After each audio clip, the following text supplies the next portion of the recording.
எப்போயுமே லீவுக்கு சொந்த ஊருக்கு வந்தால் எங்கள் வீட்டு பக்கத்தில் இருக்க பழைய இரும்பு கடைக்கு மறக்காமல் போயிடுவேன். ஏன்னா சின்ன வயசுலேருந்தே இந்த பழைய இரும்பு கடையிலேருந்து தான் பழைய ஸ்கிராப் எலக்ட்ரானிக்ஸ் எடுத்து அதை நொங்கெடுத்து ஒர்க்காக வச்சுக்கிட்டு இருக்கேன். இந்த டைம் பொங்கல் லீவுக்கு அந்த கடைக்கு போயிருந்தேன். அங்கே பார்த்தீங்கன்னா குடோனில் இந்த மாதிரி ஒரு பழங்காலத்து எஃப்எம் ரேடியோ இருந்துச்சு. இதில் வந்து எஃப்எம் ரேடியோ அண்டு கேசட்டு இந்த ரீல் இருக்கும்ல அந்த மாதிரி இதை போட்டுக்கலாம் போல். ஸோ ரேட்டு பார்த்தீங்கன்னா 100 ரூபா சொன்னாங்க. சரின்னு இதை ஒன்று கையில் எடுத்துகிட்டு குடோனில் வேறு என்னென்ன இருக்குதுன்னு சொல்லிட்டு தேடி பார்த்துட்டு இருந்தேன். ஆனால் அன்ஃபார்ச்சுனேட்லி நம்ம வர்றதுக்கு 2 நாளைக்கு முன்னாடி தான் இந்த எலக்ட்ரானிக் கேட்ஜெட் எல்லாத்தையுமே லோடுக்கு ஏற்றி விட்டாங்களாமா. அதாவது உடைக்கிறதுக்கு அனுப்புவாங்களே அப்படி அனுப்பி விட்டாங்களாமா. இங்கே வந்து பார்த்திங்கன்னா பழைய சைக்கிளு. ஸோ எலக்ட்ரானிக் பொருள்னு கேட்டால் இந்த ஒரே ஒரு எஃப்எம் ரேடியோ இருந்துச்சு. அதுக்கப்புறம் அம்மா ஃபேன் கிடந்துச்சு. அப்புறம் உள்ளர பார்த்தீங்கன்னா டியூப் லைட்டு அது இதுன்னு கொஞ்சம் பழைய ஸ்க்ராப் பொருள் கிடஞ்சிது. ஸோ இதெல்லாம் கம்பேர் பண்ணி பார்க்கும்போது இந்த எஃப்எம் ரேடியோ ஓகேன்னு இருந்துச்சு. சரி இது நல்லா இருக்குதுன்னு சொல்லிட்டு அதை வந்து காசு கொடுத்து வாங்கிட்டு வந்திருக்கேன். நம்மளோட பழைய வீடியோஸ் எல்லாம் பார்த்தா தெரியும், இந்த கடையிலேருந்து தான் ஏகப்பட்ட எலக்ட்ரானிக் கேட்ஜெட் எடுத்து சரி பண்ணி போட்டிருப்போம். ஸோ இப்போதைக்கு ஸ்டாக் இல்லை, பரவாயில்ல, அடுத்த வாரம் வருவோம். அடுத்த வாரம் வந்து என்னென்ன பொருட்கள் இருக்கோ எல்லாத்தையும் அள்ளிட்டு போயிடலாம். ஸோ இன்றைக்கி நம்மக்கிட்ட இந்த ரேடியோ மாட்டிருக்கு. இது ஒர்க் ஆகுதோ இல்லையோ அதெல்லாம் செகண்டரி தான். ஆனால் அந்த ரேடியோட டிசைனு பாருங்கள், ரொம்பவே பழங்காலத்து ரேடியோ மாதிரி இருக்குல்ல. ஸோ இதெல்லாம் வீட்டில் வச்சுருந்தா கொஞ்சம் அழகாக இருக்கும். நான் பார்த்துருக்கிறேன் நிறைய பெரியவங்க வீட்டிலலாம் போயிட்டு பார்த்தீங்கன்னா இந்த மாதிரி பழைய எஃப்எம் ரேடியோலாம் வச்சுருப்பாங்க. ஸோ அது போல் வச்சுக்கலாமன்னு சொல்லிட்டு தான் நான் எடுத்துகிட்டு வந்தேன் வீட்டுக்கு.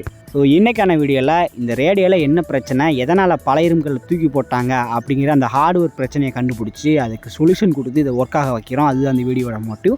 வாங்க வீடியோக்குள்ளே போவோம். ஆக்சுவலி இது வந்து ஃபாரின் எஃப்எம் ரேடியோ. அதில் பார்த்தீங்கன்னா மேட் இன் ஜப்பான் போட்டிருக்காங்க. இதுக்கு வந்து டேரெக்டாக நீங்கள் 230 வோல்டேஜ் கொடுக்கலாம். அது மட்டும் இல்லாமல் நீங்கள் டிசி பவர் சப்ளை இந்த பேட்டரி மூலமாக கொடுக்கணும் அப்படின்னா 6 வோல்ட் கொடுங்க அப்படின்னு சொல்லி கொடுத்துருக்காங்க. கீழே பேட்டரி போடுறதுக்கு ஒரு கேபின் கொடுத்துருக்காங்க. திறந்து பார்த்தா 5 பேட்டரி கிட்ட அந்த உருண்டையாக இருக்கும் பார்த்தீங்களா மொக்கட்டான்ட்டு, அந்த மாதிரி 5 பேட்டரி கிட்ட போடுற மாதிரி கொடுத்துருக்காங்க. பட் இப்போல்லாம் அந்த மாதிரி பேட்டரி கிட்ட கிடைக்கலான்னு கூட தெரியல. ஸோ நமக்கு அதில் மேட்ரு கிடையாது. ஏன்னா நம்ம எக்ஸ்டர்னலாக இன்புட் சப்ளை கொடுத்து தான் நம்ம வந்து எல்லா டிவைஸையும் ஆனாக வைப்போம். ஸோ அதே போல் மெத்தடை இங்கேயும் ஃபாலோ பண்ண வேண்டியது தான். ஃப்ரண்ட்டில் பார்த்தீங்கன்னா கேசட் போடுறதுக்கான ப்ளேஸ் கொடுத்துருக்காங்க. அதுக்கப்புறம் ஸ்பீக்கரில் வந்து 18 வாட்டு ஹெவி டியூட்டி டிசைனு அது இதுன்னு சொல்லிட்டு ஏகப்பட்டது சொல்லியிருக்காங்க. அதாவது ஹோம் தேட்டர் ஸ்பீக்கர் இருக்குல்ல அந்த அளவுக்கு இருக்குதுன்னு சொல்லியிருக்காங்க. பட் இதை ஆன் பண்ணி ஒர்க்காக வச்சா தான் அதோட குவாலிட்டி என்ன, உண்மை சொல்கிறாங்களா உருட்டுறாங்கன்னு தெரியும். மேலே பார்த்தீங்கன்னா அந்த சேனல் மாற்றுறதுக்கு, எஃப்எம் ரேடியோ சேனல் மாற்றுறதுக்கு, அப்புறம் எஃப்எம் ஏஎம் அதுக்கானது, அதுக்கப்புறம் கேசட் போட்டு கேட்க போகிறீங்களா எஃப்எம் கேட்க போகிறீங்களான்னு சொல்லிட்டு அதுக்கான ஆப்ஷன்லாம் கொடுத்துருக்காங்க. ஸோ ஒரு பக்காவான டிசைனில் குவாலிட்டி பார்த்தீங்கன்னா வேறு லெவலில் இருக்குது. நீங்களே பார்த்தீங்களே குடோனில் வந்து பழைய போன இரும்பு சாமான்குள்ளே தான் இந்த எஃப்எம் ரேடியோலாம் தூக்கி போட்டிருந்தாங்க. ஸோ அதுக்குள்ளே போட்டும் இது பெருசாக டேமேஜ் ஆகாமல் இருக்குது. சரி ஓகே, வளன்னு பேசாமல் இதை கழட்டி உள்ளே என்ன பிரச்சனை அப்படின்னு அலசி அறிஞ்சு பார்த்துருவோம். நம்மக்கிட்ட இருக்கிற ஸ்க்ரூ டிரைவர் கிட்ட வச்சு இந்த எஃப்எம் ரேடியோவை திறக்கிறதுக்கு ட்ரை பண்ணால் இந்த எஃப்எம் ரேடியோவில் ஸ்க்ரூ பார்த்தீங்கன்னா ரொம்பவே ஆழத்தில் கொடுத்து வச்சுருக்காங்க. ஸோ நம்மக்கிட்ட இருக்கிறது பாதி கூட போக மாட்டேங்குது, நட்டை கழட்டே முடியல. அதுக்கப்புறம் தான் எங்கள் வீட்டில் வந்து பார்த்திங்கன்னா இந்த பழைய பொருட்கள்லாம் போட்டு வச்சுருப்போம். நம்ம வீட்டில் பழைய நட்டு ஸ்க்ரூவு ஏதாச்சும் ஒரு எலக்ட்ரானிக் கேட்ஜெட்லாம் போட்டு அடைச்சி வச்சுருப்போம். அந்த மாதிரி ஒரு ப்ளேஸில் பார்த்திங்கன்னா ஒரு டப்பாக்குள்ளே வந்து நாங்கள் பழைய ஸ்க்ரூ ட்ரைவர்லாம் வச்சுருக்கிறோம். ஸோ அதில் இருக்கிற செப்பரேட்டான ஒரு ஸ்க்ரூ ட்ரைவர் பார்த்திங்கன்னா இதுக்கு பக்காவாக செட் ஆச்சு. ஸோ அதை வச்சு தான் இந்த பழங்காலத்து எஃப்எம் ரேடியோ நான் கழட்டினேன். இந்த மாதிரி லென்த்தாக இருக்கிற ஸ்க்ரூ ட்ரைவர்லாம் கடையில் மட்டும்தான் கிடைக்கும். நம்ம ஊரில் லோக்கல் எலக்ட்ரானிக் ஷாப் இருக்கும் பார்த்திங்களா, அங்கே கிடைக்கும். நீங்கள் கிட்டா வாங்க போகிறீங்க அதுக்குள்ளே இவ்வளோ லென்த்தில் இருக்குமா அப்படின்னு கேட்டிங்கன்னா அதெல்லாம் இருக்காது. நான் எவ்வளோ தேடி பார்த்துட்டு எதுலேயுமே இல்லை. சரி ஓகே, ஒரு வழியாக நம்ம அந்த பழைய எஃப்எம் ரேடியோ ஓப்பன் பண்ணியாச்சு. உள்ளுக்குள்ளே பார்த்தீங்கன்னா 2 போர்டு கொடுத்துருக்காங்க. ஒன்று வந்து எஃப்எம் ரேடியோக்கு, இன்னொன்று வந்து இந்த கேசட் போடுவோம்ல அந்த செட்டப்புக்கு.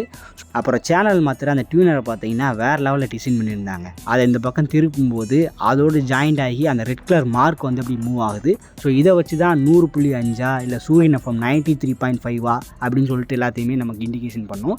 ஸோ அதுக்கப்புறம் அந்த கேசட் போடுவோம்ல அந்த செட்டப்பு ரொம்பவே தூசியாக இருக்குது. இது எப்போ பழைய இரும்புகளை தூக்கி போட்டாங்க என்ன ஏதுன்னு தெரியல, ஆனால் பயங்கரமாக தூசியாக இருந்துச்சு. உள்ளுக்குள்ளே இவ்வளோ தூசியாக இருக்க தவிர ஹார்ட்வேரில் எந்த வித பிரச்சனையும் இல்லைங்க. நானும் கழட்டி போர்டெல்லாம் நோண்டி பார்க்குறேன், ஏதாச்சும் ஷார்ட் ஆகியோ இல்லை வயர் பிடிங்கிட்டோ அந்த மாதிரி எதுவுமே இல்லை, எல்லாமே நல்லா தான் இருக்குது. அப்புறம் இதுக்குள்ள இது ஓட மாட்டேங்குன்னு முழிச்சிட்டு இருந்தேன். சரி இப்போ வந்து ஸ்டெப் பை ஸ்டெப்பாக இதை வந்து ட்ராக் பண்ணலாம் அப்படின்னு சொல்லிட்டு ஃபஸ்ட்டு எதுனா டிரான்ஸ்ஃபார்மர் தான் முக்கியமான ஒன்று. ஏன்னா 230 வோல்டேஜை இந்த டிவைஸுக்கு ஏற்ற மாதிரி 6 வோல்ட்டாக கன்வெர்ட் பண்ணி தர்றது டிரான்ஸ்ஃபார்மர் தான். அதனால் டிரான்ஸ்ஃபார்மர் ஃபஸ்ட்டு உயிரோடு இருக்கா செத்து போச்சான்னு கண்டுபிடிக்கணும். இதை கண்டுபிடிக்கிறது ரொம்பவே ஈஸி தான். மல்டிமீட்டர் எடுத்துக்கோங்க. மல்டிமீட்டரை பசர் மோடில் போட்டுக்கிட்டு, அதாவது கண்டினியூட்டி மோடுன்னு சொல்லுவாங்களே அந்த மோடில் போட்டுக்கிட்டு, இப்போ வந்து டிரான்ஸ்ஃபார்மரில் 2 சிவப்பு 2 ப்ளூ வேறு இருக்குது. இந்த டிரான்ஸ்ஃபார்மரில் இந்த 2 சிவப்பு ஒயர் பார்த்திங்கன்னா நம்ம இன்புட் கொடுப்போம். டைரெக்டாக கரண்டில் மாட்டி 230 வோல்டேஜ் அந்த ட்ரான்ஸ்ஃபார்மர் கொடுப்போம். ஸோ அந்த 2 வயர் தான் இந்த சிவப்பு ஒயர். அப்புறம் ப்ளூ ஒயர் பார்த்திங்கன்னா அவுட்புட் வர்றது 230 வோல்டேஜை 6 வோல்ட்டாக கன்வெர்ட் பண்ணி கொடுக்கல, அந்த 2 அவுட்புட்டு தான் இது. ஸோ எய்தர் இந்த 2 ப்ளூ ஒயர்லையோ அல்லது 2 சிவப்பு ஒயர்லையோ உங்களோட ப்ராப்பை வச்சிங்கன்னா, மல்டிமீட்டரோட ப்ராப்பை வச்சிங்கன்னா உங்களுக்கு வந்து பஸர் அடித்தது அப்படின்னா ட்ரான்ஸ்ஃபார்மர் செத்து போச்சு, ஷார்ட் ஆயிடுச்சு அப்படின்னு அர்த்தம். இல்லை பஸர் அடிக்கலை, ஏதோ சம் வேல்யூ காட்டுது அப்படின்னா ட்ரான்ஸ்ஃபார்மர் உயிரோடு தான் இருக்குது, அதில் ஒன்றும் பிரச்சனை இல்லைன்னு அர்த்தம். ஆனால் இந்த ட்ரான்ஸ்ஃபார்மரில் பார்த்தீங்கன்னா பஸர் அடிக்குது, கீன்னு சவுண்டு வருதா, அப்போ இந்த ட்ரான்ஸ்ஃபார்மர் வந்து செத்து போச்சுன்னு அர்த்தம். அப்போ முக்கியமான ஃபால்ட்டு இந்த எஃப்எம் ரேடியோவில் ட்ரான்ஸ்ஃபார்மர் ஒர்க் ஆகலை. அதுதான் இதுக்கான பவர் சப்ளையை கரெக்டாக எடுத்து கொடுக்கும். அது ஒர்க் ஆகலை அப்படிங்கிறப்போ இந்த போர்டுக்கும் அந்த கேசட் போடுற இடத்துக்கும் எதுக்குமே இன்புட் போகாது. அதனால தான் பார்த்தீங்கன்னா இந்த எஃப்எம் ரேடியோ ஒர்க் ஆகலை, பழைய இரும்புகளில் தூக்கி போட்டிருக்காங்க. எல்லாம் டெக்னாலஜி. சரி, இதுக்கு என்னடா சொல்யூஷன் அப்படின்னு கேட்டிங்கன்னா, ஒன்று அந்த ட்ரான்ஸ்ஃபார்மரை மாற்றலாம். அதாவது இதை தூக்கி போட்டு புதுசாக ஒரு ட்ரான்ஸ்ஃபார்மர் வாங்கி போடலாம். பட் காசு செலவு பண்ணக்கூடாது அப்படிங்கிறது தான் நம்மளோட மோட்டிவ். அதனால் நம்ம வழக்கம் போல் எக்ஸ்டர்னல் பவர் சப்ளை கொடுக்க போகிறோம். அந்த பவர் பேனல் பார்த்திங்கன்னா 5 வோல்ட் வரும். அது போக தனியாக இந்த பேட்டரி கிட்ட போட்டு நான் ஒரு சப்ளை மாதிரி வச்சுருக்கிறேன். ஸோ ரெண்டையுமே பேரலராக கனெக்ட் பண்ணி விட்டிங்கன்னா உங்களுக்கு வந்து ஒரு 8 வோல்டேஜ் வரைக்கும் கிடைக்கிது. இது வந்து இந்த ரேடியோவை ஆப்ரேட் பண்ணுறதுக்கு போதுமான வோல்டேஜ் தான். 6 to 8 அதுக்குள்ளே வேரி ஆகி கிடைக்கும். ஸோ இது ஓகே.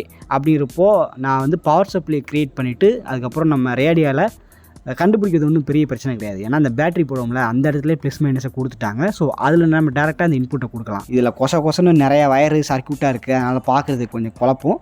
ஸோ மெயின் கான்செப்ட் என்னென்னா, நான் எக்ஸ்டர்னல் பவர் சப்ளை கொடுக்குறேன். 6 வோல்ட்டை நான் அது எக்ஸ்டர்னலாக க்ரியேட் பண்ணி இதுக்கு நான் கொடுக்குறேன். கொடுத்து ஆன் பண்ணி விட்டோம்னா இங்கே பாருங்கள், கேசட் அந்த ரீல் சுற்றும்ல, அதுக்கான மோட்ரு ஒர்க் ஆக ஆரம்பிச்சிருச்சு.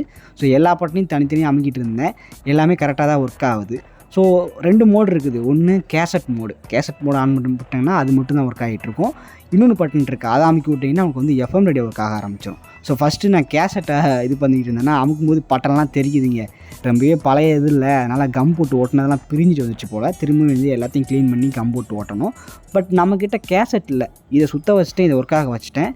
கேசட் போட்டு பாட்டு பாடி வைக்கிறதுக்கு என் வீட்டில் கிடையாது. நான் நிறைய இடத்துல கேட்டு பார்த்தேன், இங்கே எங்கேயுமே இல்லை. நம்ம பல்லாவரம் சந்தைக்கு போயிட்டு தான் பார்க்க முடியும் போல். சரின்ட்டு எஃப்எம் ரேடியோவை நான் செக் பண்ணி பார்த்தேன்னா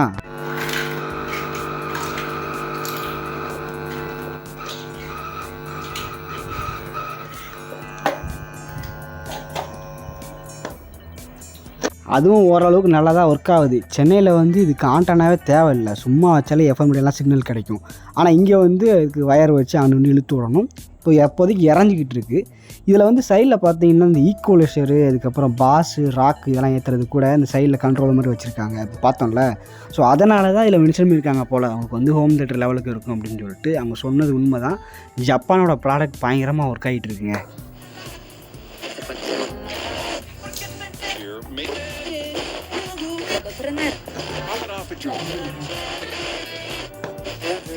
எதுவும் தெளிவான பாட்டை போட்டோம்னா உடனே காப்பிரைட் கிளைம் கொடுத்து விட்ருவாங்க. அதனால தான் பாட்டு போடுறதுக்கே பயமாக இருக்குது. சரி ஓகே, நம்ம பழைய இரும்பு கடையிலேருந்து 100 ரூபா கொடுத்து இந்த எஃப்எம் ரேடியோ வாங்கியிருந்தோம். இதில் பார்த்தீங்கன்னா முக்கியமான காம்பனண்டான ட்ரான்ஸ்ஃபார்மர் வந்து போயிடுச்சு. ஸோ அதனால தான் இது ஒர்க் ஆகலை. பட் நம்ம இதை எடுத்து அந்த ட்ரான்ஸ்ஃபார்மருக்கு பதிலாக வேறு ஒரு எக்ஸ்டர்னல் பவர் சப்ளை கொடுத்து இதை ஒர்க் ஆக வச்சிட்டோம். ஸோ அவ்வளோதான் இந்த வீடியோ. ஸோ உங்கள் வீட்லேயும் இந்த மாதிரி பழைய எஃப்எம் ரேடியோ ஏதாச்சும் இருந்துச்சு அப்படின்னா, ஓடாமல் கிடக்கிற அப்படிங்கிற பட்சத்தில் இந்த மாதிரி ஏதாச்சும் செக் பண்ணி பாருங்கள். ரொம்பவே கேர்ஃபுல்லாக பண்ணுங்கள். டேரெக்டாக கரண்ட்டை கொடுத்து பண்ண வேண்டாம். இந்த மாதிரி எக்ஸ்டர்னலாக ஒரு 5 வோல்ட்டோ 6 வோல்ட்டோ கொடுத்து பார்த்தீங்கன்னா அது ஒர்க் ஆகுமா இல்லையா அப்படிங்கிறத ஈஸியாக கண்டுபிடிச்சிடலாம். ஸோ இது வந்து சும்மா ஒரு மெமரபிள் வீடியோ தான். இந்த மாதிரி எஃப்எம் ரேடியோ நம்ம வீட்டில் சும்மா கிடக்கும். நம்ம தாத்தாலாம் பாட்டி யாராச்சும் பழங்காலத்தில் யூஸ் பண்ணியிருப்பாங்க. எதுக்கு சும்மா கிடக்கு அப்படிங்கிறது நினச்சிங்கன்னா எடுத்து சரி பண்ணி பாருங்கள். இல்லைன்னா ஒரு அழகுக்கு வச்சுக்கோங்க, அவ்வளோதான். ஸோ தேங்க்ஸ் ஃபார் வாட்சிங். மீண்டும் ஒரு நல்ல வீடியோவில் மறுபடியும் சந்திக்கலாம். Bye bye.